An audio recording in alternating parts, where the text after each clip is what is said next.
ओम गणेशाय नमः। ओम नमः शिवाय। मैं निखिल ज्योतिष आचार्य आप सभी का मेरे चैनल पर पुनः स्वागत करता हूं। आशा करता हूं कि आप सभी स्वस्थ होंगे। महादेव की कृपा आप सभी पर सदैव बनी रहे। ये वीडियो तुला यानी कि लिब्रा के लिए अत्यंत विशेष है, क्योंकि वीडियो है आने वाले सप्ताह यानी कि 16 से 22 दिसंबर 2024 के साप्ताहिक राशिफल के बारे में। कैसा रहेगा आने वाला सप्ताह तुला के लिए।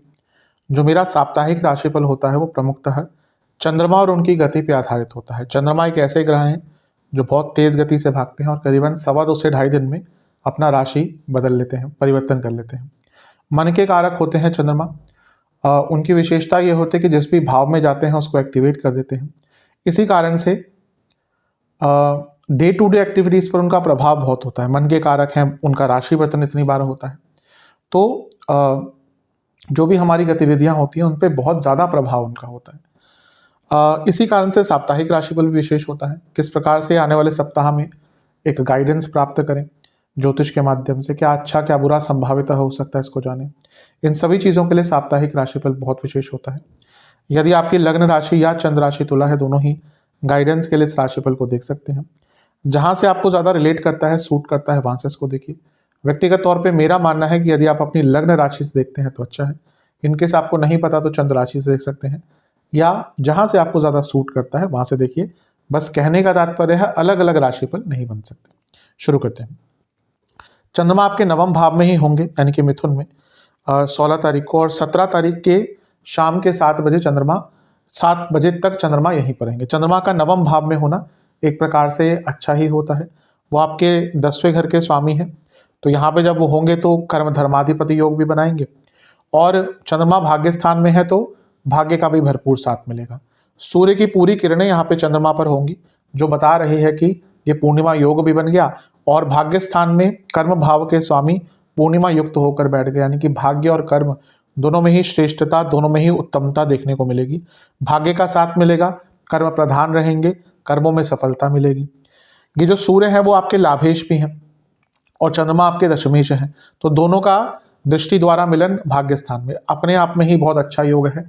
बहुत कुछ प्राप्त करने को मिलेगा, आगे बढ़ने का मौका मिलेगा, भाग्य का साथ मिलेगा, यात्राओं का मौका मिलेगा, धार्मिक कार्यों का मौका मिलेगा। तो हफ्ते का शुरुआती भाग तो आपके लिए बहुत श्रेष्ठता लेकर आ रहा है। नवांश कुंडली बता रही है कि आगे बढ़ने का समय है, कई कार्यों को पूर्ण करने का समय है। दशांश कुंडली बता रही है कि कार्य क्षेत्र में आपको अपना पॉइंट ऑफ व्यू रखना पड़ेगा सामने। जहाँ तक बिजनेस की बात है, एक प्रकार से ठीक है, सब कुछ कोई प्रॉब्लम नहीं है, लेकिन खर्चों पर नियंत्रण रखिएगा और जो प्लानिंग है उसको आगे बढ़ाइएगा। लव लाइफ स्टेबिलिटी की आवश्यकता है। ऐसा लग रहा है कि चीज़ें विचलित हो जाती हैं, तो स्टेबिलिटी पर काम कीजिए। वैवाहिक जीवन अच्छा है सब कुछ, बस एक दूसरे की थोड़ी तारीफ कीजिए, अपनी तरफ से अपने लाइफ पार्टनर की तारीफ कीजिए, ये भी बहुत इंपॉर्टेंट होता है। जहाँ तक स्टूडेंट्स की बात है, बहुत अच्छा समय है, बस एक ही प्रॉब्लम है, कॉन्फिडेंस लैक कर रहे हैं। सेहत, हृदय संबंधित रोग हैं, बीपी की प्रॉब्लम है, डायबिटीज़ है, दिक्कत होगी। सर्वाष्टक में आपका सप्तम भाव बली है। अच्छा समय है, जो लोग बिजनेस करते हैं उनको और भी लाभ हो सकता है।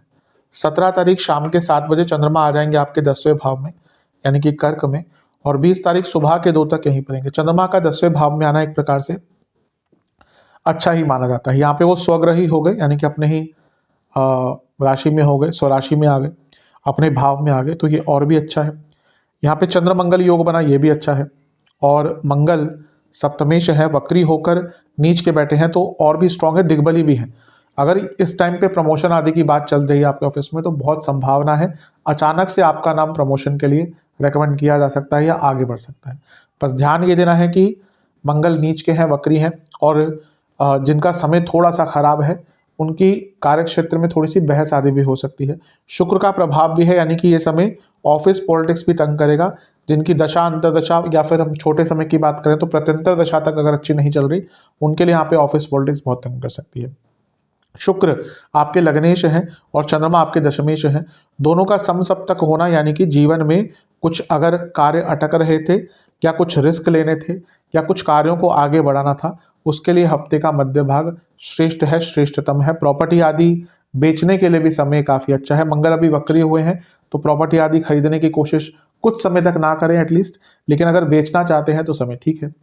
नवांश कुंडली हर चीज़ पर कंट्रोल मत कीजिएगा, कुछ ही किसी भी चीज़ पर कंट्रोल नहीं कर पाएंगे। जिन पर नियंत्रण कर सकते हैं उनका ध्यान दीजिए। दशांश कुंडली, कार्य क्षेत्र में एक ही प्रॉब्लम मुझे दिख रही है कि आप सही टाइम पर अपनी बातों को नहीं रखते और यहाँ पे भी वही दिक्कत होगी। बिजनेस में बहुत अच्छा टाइम है, अचानक से लाभ प्राप्ति दिख रही है। लव लाइफ संपूर्ण कीजिए बातें, कई बातें अधूरी छोड़ी हुई हैं, कल कल देखेंगे, परसों देखेंगे, यही दिक्कत हो रही है।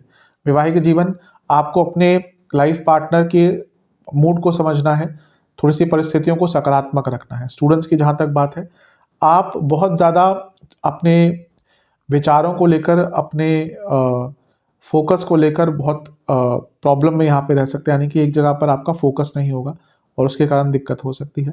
सेहत की जहाँ तक बात है, बीपी, हार्मोनल प्रॉब्लम बने रहेंगे और जिनको हृदय संबंधित रोग है यहाँ पे भी बहुत ध्यान देने की आवश्यकता है। कफ रोग भी तंग करेंगे। सर्वाष्टक में फिर से 7वां घर बली है, अपनी इमेज को लेकर थोड़ा सा कॉन्शियस रहने की आवश्यकता है। 20 तारीख सुबह के 2 आ जाएंगे चंद्रमा आपके 11वें घर में, यानी कि सिंह में, और सप्ताह के अंत तक यहीं पर रहेंगे। चंद्रमा का 11वें घर में आना एक प्रकार से अच्छा ही होता है। कर्म भाव के स्वामी लाभ स्थान में आ जाएंगे, जो अपने आप में बताता है कि कर्मों में सफलता मिलती है। चंद्रमा का 11वें घर में आना लाभ दिखाता है, धन का लाभ हो, पैसे का लाभ हो, कार्यों को पूर्ण करने की बात हो, सब कुछ अच्छा है। शनि की दृष्टि भी है जो योग कारक है तुला के लिए, ये और भी अच्छा है। कई कार्य यहाँ पे पूर्ण हो सकते हैं। बस ध्यान ये देना है कि शनि विष दोष भी बनाते हैं, तो कभी कभी उदासीनता और कभी कभी ओवर एक्साइटमेंट, ये भाव रहेगा, तो अपने भावों पर, इमोशंस पर कंट्रोल करने की बहुत ज़्यादा आवश्यकता आपको हफ्ते के अंतिम भाग में पड़ेगी।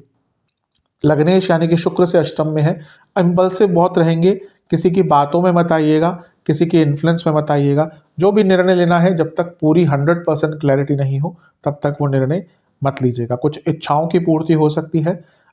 शनि क्योंकि पंचमेश है तो क्रिएटिविटी भी रहेगी, और शनि क्योंकि पंचमेश है तो धन प्राप्ति, क्योंकि लक्ष्मी स्थान के स्वामी है, धन प्राप्ति के आइडियाज़ भी आएंगे। जो लोग जॉब चेंज करना चाहते थे उनके लिए हफ्ते के अंत का भाग कुछ सकारात्मक लेके आ सकता है।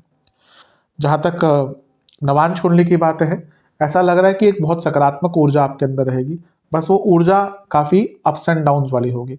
दशांश कुंडली कह रही है कि कार्य क्षेत्र में थोड़ा सा सपोर्ट की आवश्यकता लगेगी, कुछ अटक रहा है तो किसी से हेल्प मांग लीजिएगा, उसमें शर्माइएगा मत। बिजनेस में थोड़ा सा चीज़ों को सिंपल कर लीजिए, बहुत कॉम्प्लेक्स दिख रहा है यहाँ पे समय, सिंपल रहेंगे तो अच्छा रहेगा। लव लाइफ की जहाँ तक बात है, एक ही प्रॉब्लम है, ट्रस्ट इश्यूज बढ़ते जा रहे हैं, इन पर कायम, इन पे काबू पाइए। यही वो चीज़ें हैं जो आगे चलकर रिलेशनशिप को खराब करती हैं। वैवाहिक जीवन, शांति रखिए, रिलैक्स एटमॉस्फेयर रखिए, चीज़ें सरल रहेंगी। स्टूडेंट्स, बहुत अच्छा टाइम है, हफ्ते का अंतिम भाग स्टूडेंट्स का अति शुभ है, एग्जाम हो या कोई कार्य की पूर्णता हो, अच्छा है। सेहत, पेट के रोग, नसों के रोग, एंग्जाइटी, सर्वाष्टक आपका लग्न बली है, ये बता रहा है कि हफ्ते का अंतिम भाग कुछ महत्वपूर्ण करने का है। उपाय के स्वरूप में दुर्गा जी को खीर का भोग लगाकर दुर्गा चालीसा का 2 बार पाठ करें। आशा करता हूँ कि वीडियो काम आएगी। चैनल पर नए हैं, सब्सक्राइब कीजिए, वीडियो को लाइक कीजिए। मिलता हूँ अगले वीडियो में, तब तक के लिए ओम नमः शिवाय।